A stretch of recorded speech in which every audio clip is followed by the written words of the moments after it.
ಓಂ ಗುರುಬ್ರಹ್ಮ ಗುರುವಿಷ್ಣು ಗುರುರ್ದೇವೋ ಮಹೇಶ್ವರಃ ಗುರು ಸಾಕ್ಷಾತ್ ಪರಬ್ರಹ್ಮ ತಸ್ಮೈ ಶ್ರೀ ಗುರುವೇ ನಮಃ. ಓಂ ತತ್ಸತ್. ಪರಬ್ರಹ್ಮನೇ ನಮಃ. ಕಾದರವಳ್ಳಿಯ ಶ್ರೀ ಸದ್ಗುರು ಅದೃಶ್ಯ ಶಿವಯೋಗಿಗಳವರ ಚರಿತಾಮೃತವು 17ನೇ ಅಧ್ಯಾಯ. ಶ್ರೀ ಸೀಮಿಮಠದ ಅಪ್ಪಯ್ಯ ಸ್ವಾಮಿಗಳನ್ನು ಅವರು ಮಹಾಸ್ವಾಮಿಗಳೆಂದು ಭಕ್ತರಿಗೆ ಪರಿಚಯಿಸಿದ್ದು. ಭೂವಾಚಕ ಮಹಾಶಯರೇ, ಇವನನ್ನು ಇಲ್ಲೇ ಇಟ್ಟುಕೊಂಡು ಚೆನ್ನಾಗಿ ಮಾಡಿ ತಲೆ ಸುಧಾರಿಸಿ ಕಳಿಸಿ ಎಂದು ಶ್ರೀ ಗಂಗಯ್ಯಜ್ಜನವರು ಹೇಳಿದಾಗ ಆಗಲಿ ಎಂದು ಒಪ್ಪಿಕೊಂಡು ದತ್ತವಾಡದಲ್ಲಿಯೇ ಶ್ರೀ ಅದೃಶ್ಯ ಶಿವಯೋಗಿಗಳನ್ನು ಇರಿಸಿಕೊಂಡಾಗ ಅಲ್ಲಿಯ ಭಕ್ತರು ಪ್ರತಿ ದಿವಸ ಬಾವಿಯಿಂದ 200 ಕೊಡ ನೀರನ್ನು ಸುರುವಿ ಅವರ ಹುಚ್ಚುತನವನ್ನು ಸುಧಾರಿಸಬೇಕೆಂದು ಪ್ರಯತ್ನಿಸಿದರು. ಸಾಧ್ಯವಾಗದೇ ಇದ್ದಾಗ ತಿರುಗಿ ಕಾದರವಳ್ಳಿಗೆ ಕರೆದುಕೊಂಡು ಬಂದರೆಂಬ ವಿಷಯವನ್ನು ಹಿಂದಿನ ಅಧ್ಯಾಯದಲ್ಲಿ ಅರಿತಿರುತ್ತೀರಿ. ಇನ್ನು ಮುಂದಿನ ವಿಷಯವನ್ನು ಭಕ್ತಿ ಮತ್ತು ಶ್ರದ್ಧೆಯಿಂದ ಅರಿಯುವಂತೆ ನಿವೇದಿಸುತ್ತೇನೆ. ಶ್ರೀ ಅದೃಶ್ಯ ಶಿವಯೋಗಿಗಳು ಶ್ರೀ ರಾಮಲಿಂಗೇಶ್ವರ ದೇವಸ್ಥಾನದಲ್ಲಿ ಇರುತ್ತಿದ್ದರು. ಶ್ರೀ ಸೀಮಿಮಠದ ಅಪ್ಪಯ್ಯ ಸ್ವಾಮಿಗಳು ಕೂಡಿಕೊಂಡು ನಾನು ಶ್ರೀ ಚಿನ್ನಯ್ಯ ಮುಚ್ಚಂಡಿ ಹಾಗೂ ಶ್ರೀ ಸಿದ್ದಗೌಡ ಪಾಟೀಲರು, ಶ್ರೀ ಗೌಡಪ್ಪ ಹಂಪನ್ನವರ್, ಶ್ರೀ ಬೆನ್ನಿ ಈರಪ್ಪ, ಶ್ರೀ ಸುಣಗಾರ್ ಶಿವರಾಯಿ, ಶ್ರೀ ಬಸಪ್ಪ ವಡ್ನವರ್, ಶ್ರೀ ಶ್ರೀಪತಿ ಕಲ್ಲಪ್ಪ, ಶ್ರೀ ದೇವು ಕಲಬಾವಿ, ಶ್ರೀ ಸಿದ್ದಪ್ಪ ಹುಲ್ಲೂರ್, ಶ್ರೀ ಬಾಬಾಗೌಡರ್ ಪಾಟೀಲ್, ಶ್ರೀ ಫಕೀರಗೌಡರ್ ಪಾಟೀಲ್, ಶ್ರೀ ಚಿನ್ನಯ್ಯ ದಳವಾಯಿ, ಶ್ರೀ ವೀರಭದ್ರಗೌಡರು ಪಾಟೀಲ್, ಶ್ರೀ ಚಂಬಣ್ಣ ಹವಾಲ್ದಾರ್, ಶ್ರೀ ಹೈಬತ್ತಿ ಸಾವುಕಾರ್ ಮೊದಲಾದ ಯುವಕರು ಅಜ್ಜನವರ ಸೇವಾ ದರ್ಶನಕ್ಕಾಗಿ ಮೇಲಿಂದ ಮೇಲೆ ಹೋಗುತ್ತಿದ್ದೆವು. ಅಷ್ಟೊತ್ತಿಗೆ ಶ್ರೀ ಸೀಮಿಮಠದ ಅಪ್ಪಯ್ಯ ಸ್ವಾಮಿಗಳವರಿಗೆ ವೈರಾಗ್ಯ ಬಂದು ಗ್ರಂಥಗಳಲ್ಲಿಯೇ ತಲ್ಲೀನರಾಗಿರುತ್ತಿದ್ದರು. ಶೂನ್ಯ ಸಂಪಾದನೆಯನ್ನು ಹೇಳಲು ಪ್ರಾರಂಭಿಸಿದರೆ ಬಸವಣ್ಣನವರ ಕಲ್ಯಾಣ ಮಂಟಪವೇ ಕಾದರವಳ್ಳಿಯಲ್ಲಿ ಇದ್ದಂತೆ ಭಾಸವಾಗುತ್ತಿತ್ತು. ಬಸವಾದಿ ಪ್ರಮಥರ ವಚನಗಳನ್ನು ರಾಗಬದ್ಧವಾಗಿ ಹಾಡುವುದರಲ್ಲಿ ಮತ್ತು ಹಾಡಿಸುವುದರಲ್ಲಿ ತಮ್ಮನ್ನು ತಾವೇ ಮರೆತು ಬಿಡುತ್ತಿದ್ದರು. ಯೋಗ ವಾಸಿಷ್ಠ, ನಿಜಗುಣರ, ಷಟ್ಶಾಸ್ತ್ರ, ಜ್ಞಾನಸಿಂಧು ಇತ್ಯಾದಿ ಇನ್ನೂ ಏನೇನೋ ಗ್ರಂಥಗಳನ್ನು ಓದುತ್ತಿದ್ದರು. ಮಾಟೋಳಿ ಚೆನ್ನಪ್ಪ ಶ್ರೀಗಳವರು ಕೂಡಿ ಓದುತ್ತಿರುವಾಗ ವೀರಪ್ಪಗೌಡರು, ದೊಡ್ಡಗೌಡರು, ಶ್ರೀ ಗೌರವಣ್ಣ ಪಾಟೀಲರು ಬಂದು ಕೂಡುತ್ತಿದ್ದರು. ಅಂತೂ ಆಧ್ಯಾತ್ಮದ ಬೆನ್ನು ಬಿದ್ದಿದ್ದರು. ಹೀಗೆ ಎಲ್ಲ ಭಕ್ತಾದಿಗಳು ಮೇಲಿಂದ ಮೇಲೆ ಅಜ್ಜನವರ ದರ್ಶನಕ್ಕೆ ಹೋಗಿ ಅಲ್ಲಿ ಕೆಲವು ಸಮಯವನ್ನು ಸಂತೋಷದಿಂದ ಕಳೆದು ಬರುತ್ತಿದ್ದೆವು. ಶ್ರೀ ಅದೃಶ್ಯ ಶಿವಯೋಗಿಗಳು, ಶ್ರೀ ಅಪ್ಪಯ್ಯ ಸ್ವಾಮಿಗಳು, ಶ್ರೀ ಚಿನ್ನಯ್ಯ ಮುಚ್ಚಂಡಿ ಹಾಗೂ ಶ್ರೀ ಸಿದ್ದನಗೌಡರು ಪಾಟೀಲ್ ಮೇಲೆ ಅತಿಯಾದ ಪ್ರೀತಿಯಿಂದಲೇ ಇರುತ್ತಿದ್ದರು. ನಾವು ಮೂವರು ಕೂಡಿ ಶ್ರೀ ಅದೃಶ್ಯಜ್ಜನವರ ದರ್ಶನಕ್ಕೆ ಹೋಗುವಾಗ ದಾರಿಯಲ್ಲಿ ಮೂವರಿಗೂ ತುಂಬ ಸಂತೋಷವಾಗಿ ಮಾತನಾಡುತ್ತಿದ್ದೆವು. ಆಗ ಒಮ್ಮೆ ಒಂದು ಪ್ರಸಂಗ ಬಂದಿತು. ಶ್ರೀ ಅಪ್ಪಯ್ಯ ಶ್ರೀಗಳವರು ನಮಗೆ, ನೀವಿಬ್ಬರೂ ಬಹಳ ದೊಡ್ಡ ಪುಣ್ಯ ಮಾಡಿ ಬಂದಿದ್ದೀರಿ, ಆದ್ದರಿಂದ ಅಜ್ಜನವರು ನಿಮ್ಮಿಬ್ಬರನ್ನು ಸೇವಾ ಕಾರ್ಯಕ್ಕೆ ಹಚ್ಚಿಕೊಳ್ಳುತ್ತಾರೆ. ನನ್ನನ್ನು ಸುಮ್ಮನೆ ಗದ್ದುಗೆ ಹಾಕಿಸಿ ಕೂಡಲು ಆಜ್ಞೆ ಮಾಡುತ್ತಾರೆ. ನಾನು ಯಾವ ಕರ್ಮವನ್ನು ಮಾಡಿ ಬಂದಿದ್ದೇನೆ, ಇದೇನು ನನ್ನ ಕರ್ಮ ಎಂಥ ಕೆಟ್ಟ ಇದೆ ಅಂತ ಬಹಳ ಹಳಿಸುತ್ತಾ ಬಹಳ ನೊಂದುಕೊಳ್ಳುತ್ತಿದ್ದರು. ಒಮ್ಮೆ ದಾರಿಯುದ್ದಕ್ಕೂ ನಾವು ಮೂವರು ಇದನ್ನೇ ಮಾತನಾಡುತ್ತಾ ಶ್ರೀಗಳವರ ಸನ್ನಿಧಿಗೆ ಹೋದೆವು. ಅವರ ಹತ್ತಿರ ಹೋದ ಕೂಡಲೇ ಮತ್ತೆ ಅದೇ ರೀತಿಯಾಗಿ ಪ್ರತಿ ಸಲದಂತೆಯೇ ಆಯಿತು. ನಾವು ಸೇವೆಗೆ ಪ್ರಾರಂಭ ಮಾಡಿದರೆ ಶ್ರೀ ಅಪ್ಪಯ್ಯ ಶಿವಯೋಗಿಗಳನ್ನು ಗದ್ದುಗೆಯ ಮೇಲೆ ಕೂಡಿಸಿದರು. ಶ್ರೀ ಅಪ್ಪಯ್ಯ ಶಿವಯೋಗಿಗಳ ಮನದಾಸೆಯನ್ನು ಮೊದಲೇ ಅರಿತಿದ್ದ ಅಜ್ಜನವರು ನಕ್ಕರು. ಅದಕ್ಕೆ ಅವರನ್ನು ನೋಡಿ ನಾವು ನಕ್ಕೆವು. ಆಗ ಶ್ರೀ ಅಪ್ಪಯ್ಯ ಶಿವಯೋಗಿಗಳಿಗೆ ಬಹಳ ವಿಷಾದವಾಯಿತು. ಆದರೂ ಏನೂ ಮಾತನಾಡಲಾಗದೆ ನಿರ್ವಾಹವಿಲ್ಲದೆ ಕೂತರು. ಅಜ್ಜನವರು ಅವರ ಮೇಲೆ ಹಾಸಿ ಮಾತನಾಡಲಾರಂಭಿಸಿದರು. ಕೆಲವು ಜನ ಸೇವಾ ಮಾಡಬೇಕೆಂದು ಹವಣಿಸುತ್ತಾರೆ. ಅದನ್ನು ಮಾಡಿದಾಗ ತಿಳಿಯುವುದು, ಸುಮ್ಮನೆ ಕೂಡ್ರಿ ಅಂದರೆ ಕೂಡಿರುವುದಿಲ್ಲ. ಇರಲಿ, ನಿಮಗೆ ಚಹಾ ಮಾಡಲಿಕ್ಕೆ ಬರುತ್ತದೇನು ಎಂದು ನೇರವಾಗಿ ಅವರನ್ನೇ ಕೇಳಿಬಿಟ್ಟರು. ಆಗ ಸ್ವಾಮಿಗಳಿಗೆ ಸಂತೋಷವಾಗಿ ಬರುತ್ತದೆ ಅಂತ ಹೇಳಲಿಕ್ಕೆ ತಯಾರಾಗುವುದೇ ತಡ ಅಜ್ಜನವರು ಅವರನ್ನು ತಿರುವಾಡಲು ಆರಂಭಿಸಿದರು. ಎಂಥ ಹುಚ್ಚ ಇವ, ನಾನು ಏನಾದರೂ ನಿನಗೆ ಮಾಡಂತ ಹೇಳಿದ್ದೇನೇನು? ಇಲ್ಲ, ಹಾಗಾದರೆ ನೀನು ಮಾಡಕ್ಕೆ ಬಂದರೆ ಹ್ಞೂ ಅನ್ನು, ಇಲ್ಲಾಂದರೆ ಇಲ್ಲನ್ನು. ಅಂದ್ರೆ ಕೂಡ್ರು ಅಂದರು. ಅವರು ಕೂತರು. ಇನ್ನು ಎದ್ದು ಬಾ ಅಂದರು. ಅದಕ್ಕೆ ಅವರು ಎದ್ದು ಬಂದರು. ಆಗ ಬೋಗೋನಿ ತಗೋ ಅಂದರು. ಇವರು ಬೋಗೋನಿಯನ್ನು ಹಿಡಿದುಕೊಂಡು ನಿಂತರು.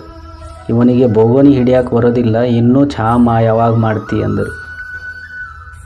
ಆ ಬೋಗೋನಿಯೊಳಗೆ ನಿನ್ನ ಕೈ ಬೆರಳ ಹತ್ತಿರುತ್ತವೆ, ತೊಳೆದುಕೊಂಡು ಸ್ವಚ್ಛವಾಗಿ ಬೋಗೋನಿ ಹಿಡಿ ಅಂದರು. ಆಗ ಶ್ರೀ ಅಪ್ಪಯ್ಯ ಸ್ವಾಮಿಗಳು ಯಾವ ಕಡೆ ಹಿಡಿದರೂ ಸಹಿತ ಅವರನ್ನು ಕಾಡುವುದನ್ನೇ ಬಿಡಲಿಲ್ಲ. ನಾನು ಹಾಗೂ ಶ್ರೀ ಸಿದ್ದನಗೌಡರು ಬರೇ ನಗುವವರು. ಅಲ್ಲೋ ಸುಮ್ಮನೆ ಕೂತು ಚಹಾ ಕುಡಿಯೋ ಅಂದರೆ ಕುಡಿಯಾವ ಅಲ್ಲ, ಏನೋ ಮಾಡ್ತಾನಂತ, ಮಾಡು ನೋಡೋಣ ಎಂದರು. ಮೈಯಲ್ಲಿ ಬೆವರು ಸುರಿದು ಏನೂ ಮಾಡಲು ಬರಲಿಲ್ಲ. ನೋಡು ಅಪ್ಪ, ಇನ್ನೂ ನಾ ಹೇಳ್ತೀನಿ ಕೇಳು, ಕೂಡಿರುವುದಷ್ಟೇ ನನ್ನ ಕೆಲಸ, ತಿಳಿತೋ ಇಲ್ಲೋ ಅಂತ ಬೆದರಿಸಿ ಚಿನ್ನಯ್ಯ ಅಪ್ಪುಗಳನ್ನ ಗದಿಗೆ ಮೇಲೆ ಕೂಡಿಸಿ ಪೂಜೆ ಮಾಡ್ರಪ್ಪ ಎಂದು ಹೇಳಿದಾಗ ನಾನು ಹಾಗೂ ಸಿದ್ದನಗೌಡರು ಶ್ರೀ ಅಪ್ಪಯ್ಯ ಸ್ವಾಮಿಗಳನ್ನು ಗದ್ದುಗೆಯ ಮೇಲೆ ಕೂಡಿಸಿ ಸಕಲ ಶೃಂಗಾರದೊಂದಿಗೆ ಪೂಜೆಯನ್ನು ಮಾಡಿದೆವು. ಶಿಶುನಾಳ ಶರೀಫ ಶಿವಯೋಗಿಗಳು ಹೇಳಿದಂತೆ ಹಾಕಿದ ಜನಿವಾರವ ಸದ್ಗುರುನಾಥ, ಹಾಕಿದ ಜನಿವಾರವ ನೂಕಿದ ಭವಹಾರ, ಬೇಕೆನ್ನುತ್ತಲಿ ಬ್ರಹ್ಮಜ್ಞಾನ ಉಚ್ಚರಿಸೆಂದು ಎಂಬಂತೆ ಶ್ರೀ ಅಪ್ಪಯ್ಯ ಶಿವಯೋಗಿಗಳನ್ನು ಸದ್ಗುರುವಿನ ಸ್ಥಾನಕ್ಕೆ ಏರಿಸಿ ಪೀಠಾರೋಹಣವನ್ನು ಮಾಡಿಸಿದರು.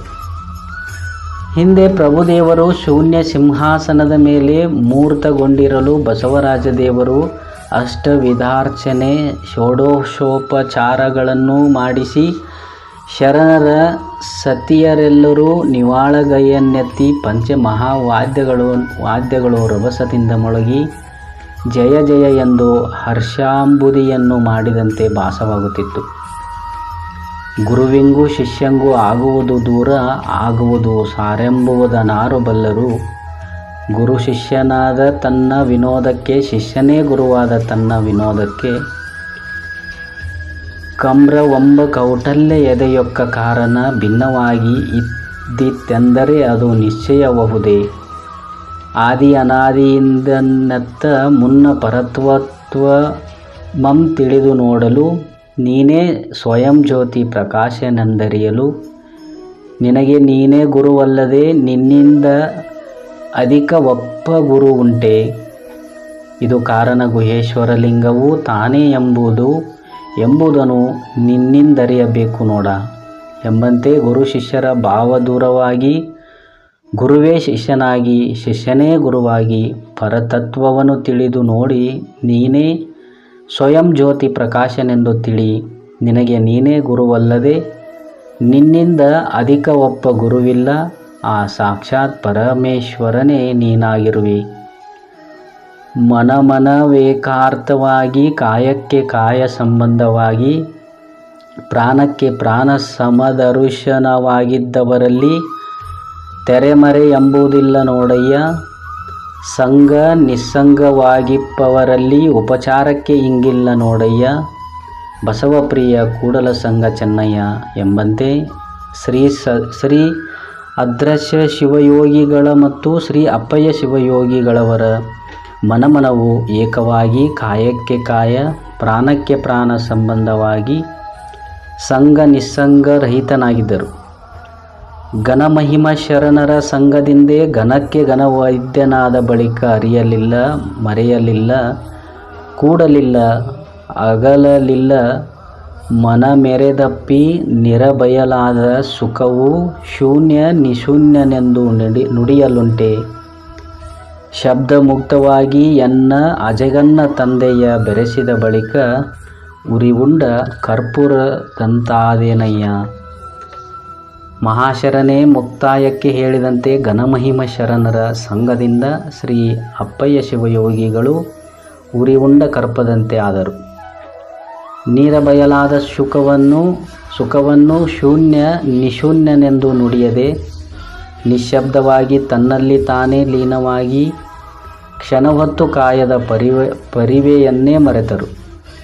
ಆಗ ಶ್ರೀ ಅದೃಶ್ಯ ಶಿವಯೋಗಿಗಳವರು ಶ್ರೀ ಅಪ್ಪಯ್ಯ ಶಿವಯೋಗಿಗಳವರ ಮಸ್ತಕದ ಮೇಲೆ ಕೈಗಳನ್ನಿಟ್ಟು ಆಶೀರ್ವದಿಸಿ, ಗುರುವೇ ತಂದೆ ತಾಯಿ ಇಲ್ಲದೆ ಮತ್ತೆ ತಂದೆ ತಾಯಿಗಳಿಲ್ಲವಯ್ಯ ಎನಗೆ, ಶಿವಶರಣರೇ ಬಂಧು ಬಳಗವಲ್ಲದೆ ಮತ್ತೊಂದು ಬಂಧು ಬಳಗ ಇಲ್ಲವಯ್ಯ ಎನಗೆ, ಶಿವಕುಲವೇ ಮಹಾಕುಲವಲ್ಲದೆ ಮತ್ತೆ ಕುಲವಿಲ್ಲವಯ್ಯ ಎನಗೆ, ಅಖಂಡೇಶ್ವರ ನೀವೇ ಎಲ್ಲ ಕುಲ ದೈವತವಲ್ಲದೆ ಬೇರೆ ಮತ್ತೆ ಕುಲ ದೈವ ಮನದೈವವಿಲ್ಲಯ್ಯ ಎನಗೆ. ದತ್ತವಾಡದ ಶ್ರೀ ಸದ್ಗುರು ಬಾಬಾರವರು ನನಗೆ ನೀಡಿದ ಆಶೀರ್ವಾದದಿಂದ ನಾನು ಅವರನ್ನೇ ತಂದೆ ತಾಯಿಗಳೆಂದು, ಶಿವಶರಣರನ್ನು ಬಂಧು ಬಳಗವೆಂದು, ಶಿವಕುಲವೇ ಮಹಾಕುಲವೆಂದು ತಿಳಿದು, ಆ ಪರಶಿವನ ಹೊರತಾಗಿ ಬೇರೊಂದು ದೈವವಿಲ್ಲವೆಂದು ತಿಳಿದಂತೆ, ಆ ಸದ್ಗುರುನಾಥನ ಆಶೀರ್ವಾದದಿಂದ ಮುಮುಕ್ಷಾರ್ಥಿಗಳಿಗೆ ಮೋಕ್ಷವನ್ನು ಕೊಡುವ ದಿಕ್ಸೂಚಿಯಾಗಿರೆಂದು ಹಾರೈಸಿದರು. ಗುರುವಚನದಿಂದಲ್ಲದೆ ಭವಪಾಶ ಹರಿಯದು, ಗುರುವಚನದಿಂದಲ್ಲದೆ ಜಾತಿ ಭೇದ ಮಾನದು, ಗುರುವಚನದಿಂದಲ್ಲದೆ ಸೂತ ಕಪಾತಂಗಗಳು ಕೆಡದಿಹವು, ಗುರುವಚನದಿಂದಲ್ಲದೆ ಅಂಗಮನ ಪ್ರಾಣಗಳು ಶುದ್ಧವಾಗಲರಿಯವು, ಗುರುವಚನದಿಂದಲ್ಲದೆ ಲಿಂಗಕ್ಕೆ ಕಳೆವೆದಿಸದು, ಗುರುವಚನದಿಂದಲ್ಲದೆ ಸದ್ಭಕ್ತಿ ನೆಲೆಗೊಳ್ಳದು, ಗುರುವಚನದಿಂದಲ್ಲದೆ ನಿಜಮುಕ್ತಿ ಕಾಣಲಾಗದು. ಇದು ಕಾರಣ ಗುರುಮುಟ್ಟಿ ಗುರುವಾದ ಪರಮಶರಣರ ಶ್ರೀಚರಣಕ್ಕೆ ಶರಣು ಶರಣೆಂಬೆನಯ್ಯ ಅಖಂಡೇಶ್ವರ. ಹೀಗೆ ಶರಣರು ಹೇಳಿದಂತೆ ಶ್ರೀ ಅಪ್ಪಯ್ಯ ಸ್ವಾಮಿಗಳಿಗೆ ಭವಪಾಶ ಹರಿಯುವ, ಜಾತಿ ಭೇದ ಮಾನದ, ಸೂತಕ ಪಾತಂಕಗಳನ್ನು ನೀಗುವ, ಅಂಗಮನ ಪ್ರಾಣಗಳು ಶುದ್ಧವಾಗುವ, ಲಿಂಗಕ್ಕೆ ಕಳೆವೆದಿಸುವ, ಸದ್ಭಕ್ತಿ ನೆಲೆಗೊಳ್ಳುವ, ನಿಜಮುಕ್ತಿ ಕಾಣಲು ಶ್ರೀ ಅದೃಶ್ಯ ಶಿವಯೋಗಿಗಳ ಪರಮಹಸ್ತವು ಶ್ರೀ ಅಪ್ಪಯ್ಯ ಶಿವಯೋಗಿಗಳ ಮಸ್ತಕದ ಮೇಲೆ ಬಿದ್ದು ಗುರುಮುಟ್ಟಿ ಗುರುವಾದ ಪರಮಶರಣರಾಗಿ ಮಹಾಜ್ಞಾನಿಗಳನ್ನಾಗಿ ಆಶೀರ್ವದಿಸಿದ ಆಶೀರ್ವಾದದ ಪೂರ್ವ ಜ್ಞಾನದ ಫಲವಾಗಿ ಈ ಪವಿತ್ರ ಕಾರ್ಯವು ಆ ದಿವಸ ನಡೆಯಿತು. ಮುಂದೆ ಶ್ರೀ ಅದೃಶ್ಯ ಶಿವಯೋಗಿಗಳ ವಾಣಿಯಂತೆ ಮತ್ತು ಆಶಯದಂತೆ ಕಾದರವಳ್ಳಿಯ ಸಮಸ್ತ ಗುರು ಹಿರಿಯರು ವಿಧಿವತ್ತಾಗಿ ಶ್ರೀ ಸೀಮಿ ಮಠಾಧೀಶ್ವರರೆಂದು ದಿನಾಂಕ 16/2/1940 ನೆರವೇರಿಸಿದರು.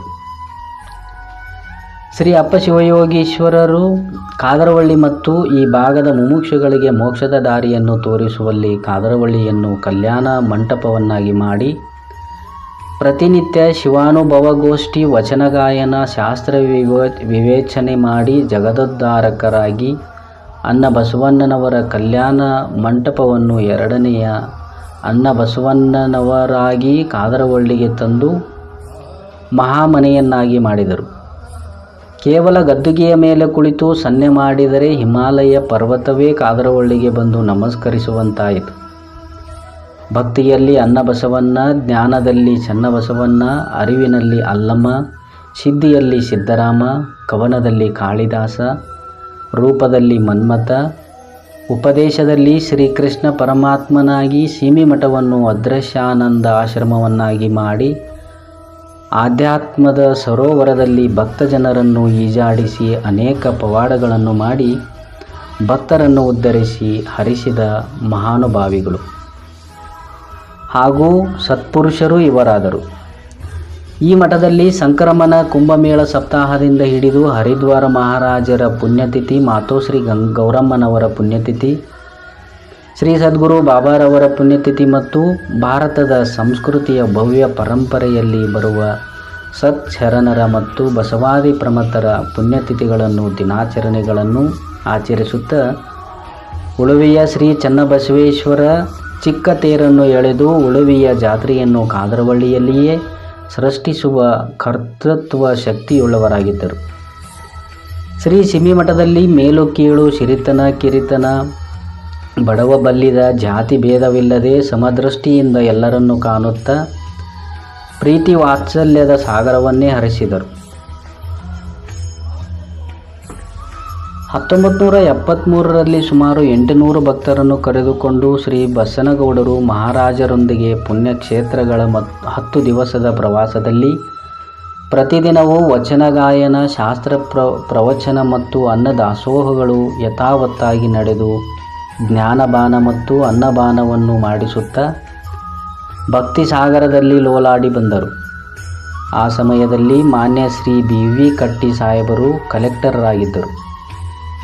ಕಲೆಕ್ಟರ್ ಆಗಿದ್ದರೂ ಸಹಿತ ಅವರು ತಮ್ಮ ಸದುವಿನಯ ಗುರುಭಕ್ತಿಯಿಂದ ಎಲ್ಲರೊಡನೆ ಪಂಕ್ತಿಯಲ್ಲಿಯೇ ಕುಳಿತು ಪ್ರಸಾದವನ್ನು ಸ್ವೀಕರಿಸುತ್ತಿದ್ದರು. ಅದನ್ನು ಅಜ್ಜನವರು ನಗು ಮೊಗದಿಂದಲೇ ನೋಡಿ ಕುಳಿತಲ್ಲಿಂದಲೇ ಆಶೀರ್ವದಿಸಿದ್ದನ್ನು ನಾನು ಕಣ್ಣಾರೆ ಕಂಡಿರುತ್ತೇನೆ. ಇಂತಹ ಭೇದ ಭಾವವನ್ನರಿಯದ ಮಹಾಪುರುಷರಾಗಿದ್ದರು. ಇಂತಹ ಇವರಲ್ಲಿನ ಸಾಮಾಜಿಕವಾಗಿರುವ ಕಳಕಳಿ ಅನನ್ಯವಾಗಿರುವುದು. ಬಸವಾದಿ ಪ್ರಮಥರ ವಚನಗಳಿಗೆ ಲಯಬದ್ಧವಾದ ರಾಗ ಸಂಯೋಜನೆಯನ್ನು ಮಾಡಿ ವಚನ ಗಾಯನ ಸಂಪ್ರದಾಯವನ್ನು ಕರ್ನಾಟಕದಲ್ಲಿ ಮೊಟ್ಟಮೊದಲಿಗೆ ಅಳವಡಿಸಿದ ಕೀರ್ತಿ ಇವರಿಗೆ ಸಲ್ಲುತ್ತದೆ. ವಚನ ಪಿತಾಮಹರಾದ ಶ್ರೀ ಹಳಕಟ್ಟಿಯವರು ಈ ವಿಷಯವನ್ನು ಕೇಳಿ ಇದೆಂತಹ ಮಾತಾಶ್ಚರ್ಯವೆಂದು ಕಾದರವಳ್ಳಿಗೆ ಬಂದು ಸ್ವತಃ ಪರಿಶೀಲಿಸಿ ಅತ್ಯಂತ ಆನಂದಭರಿತರಾಗಿ ಹೋಗಿರುವುದನ್ನು ಇಲ್ಲಿ ಸ್ಮರಿಸಬಹುದಾಗಿದೆ. ಮಹಾಭಾರತವನ್ನು ಬರೆಯುವಾಗ ಕುಮಾರವ್ಯಾಸನು ಹೇಳಿದಂತೆ ಕಂಠಪತ್ರದ ಉಲುಹುಗೆಡದಗ್ಗಳಿಕೆ ಎಂಬಂತೆ ಮಹಾಶರಣರ ವಚನಗಳಲ್ಲಿನ ಅಕ್ಷರ, ಶಬ್ದ, ಚರಣ, ಅಲ್ಪಪ್ರಾಣ, ಮಹಾಪ್ರಾಣ ಅರ್ಥಗೆಡದಂತೆ ಭಕ್ತರಿಗೆ ವಚನ ಗಾಯನವನ್ನು ಅತ್ಯಂತ ಭಕ್ತಿ ಮತ್ತು ಶ್ರದ್ಧೆಯಿಂದ ಹೇಳಿ ಕಲಿಸಿದರು.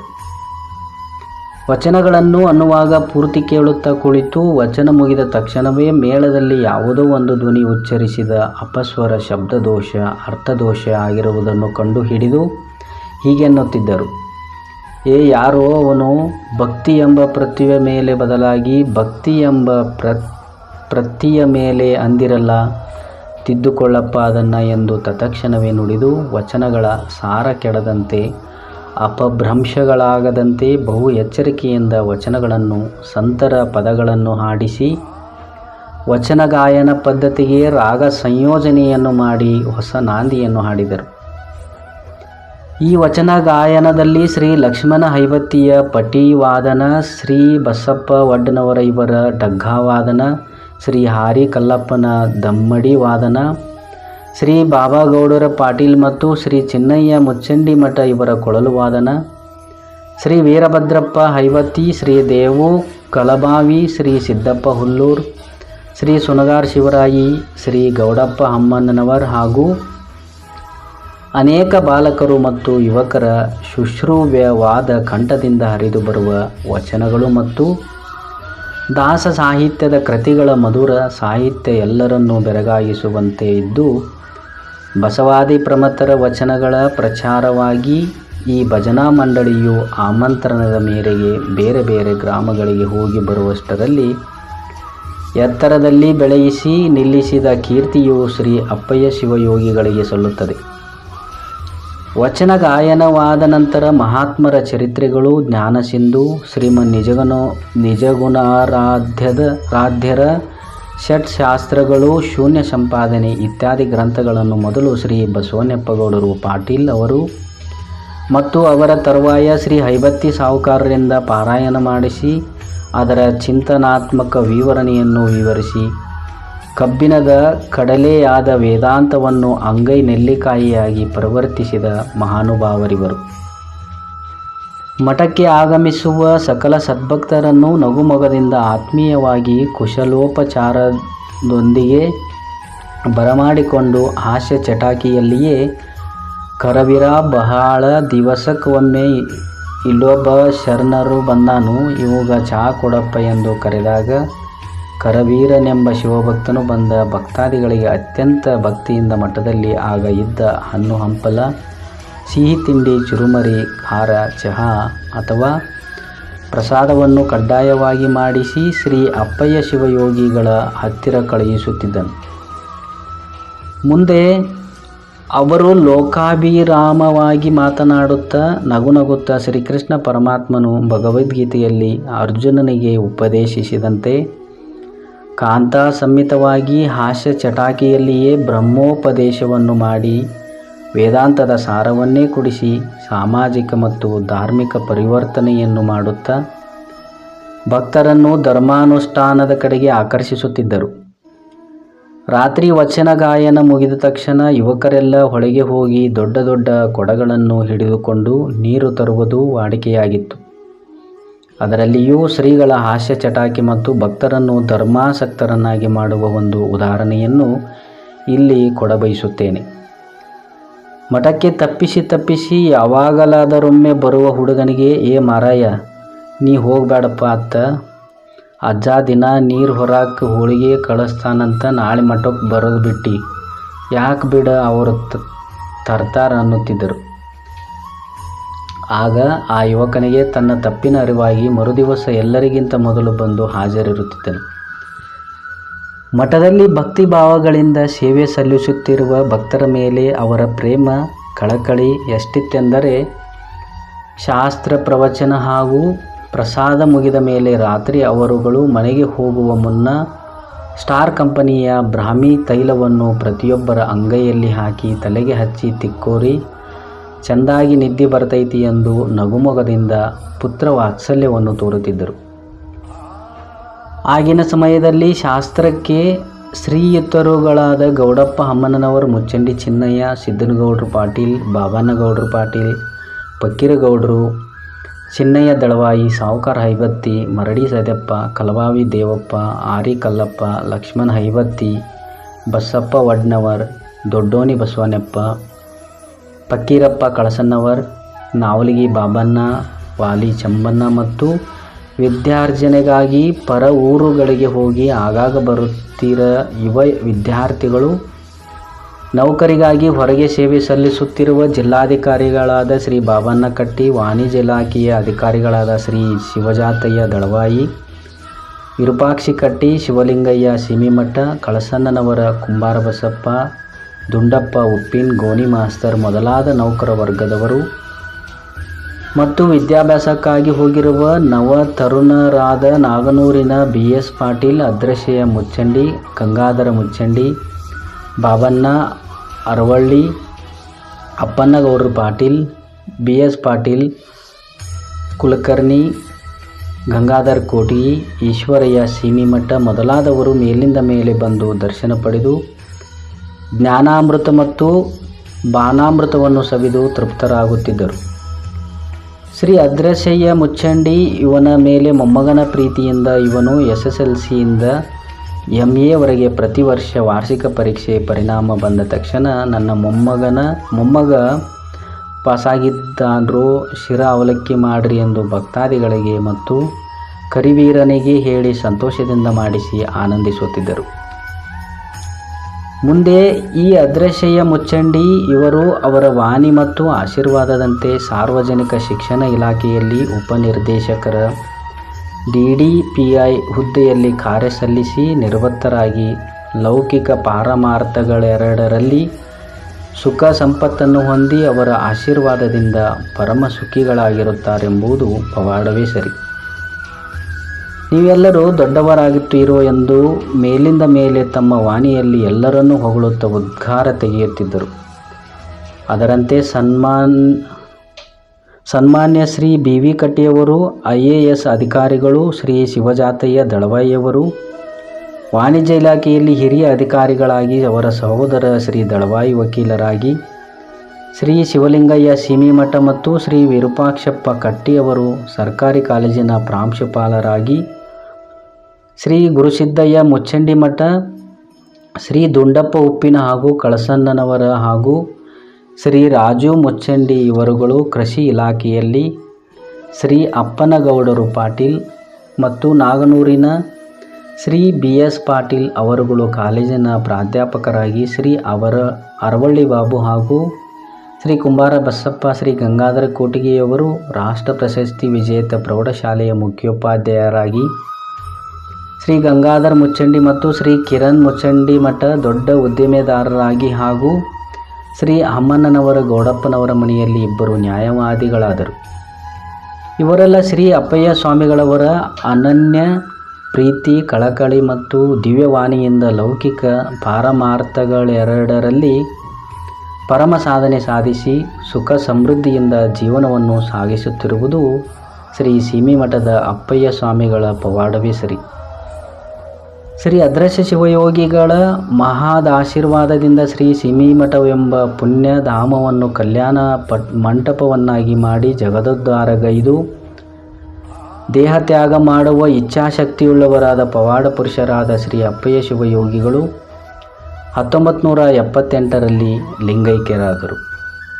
ಇವರ ನಂತರ ಅವರ ಮೊಮ್ಮಗರಾದ ಶ್ರೀ ಪರಮ ಪೂಜ್ಯ ಶ್ರೀ ಬಾಲಾಕ್ಷ ದೇವರು ಪೀಠಾಧಿಕಾರಿಗಳಾಗಿ ಜ್ಞಾನ ದಾಸೋಹ ಮತ್ತು ಅನ್ನದಾಸೋಹ ನೀಡುತ್ತಾ ವಿರಾಜಮಾನರಾಗಿದ್ದಾರೆ ಎಂಬಲ್ಲಿಗೆ ಶ್ರೀ ಸದ್ಗುರು ಅದೃಶ್ಯ ಶಿವಯೋಗಿಗಳವರ ಚರಿತಾಮೃತದಲ್ಲಿ 17ನೇ ಅಧ್ಯಾಯವು ಮುಗಿದಿತು.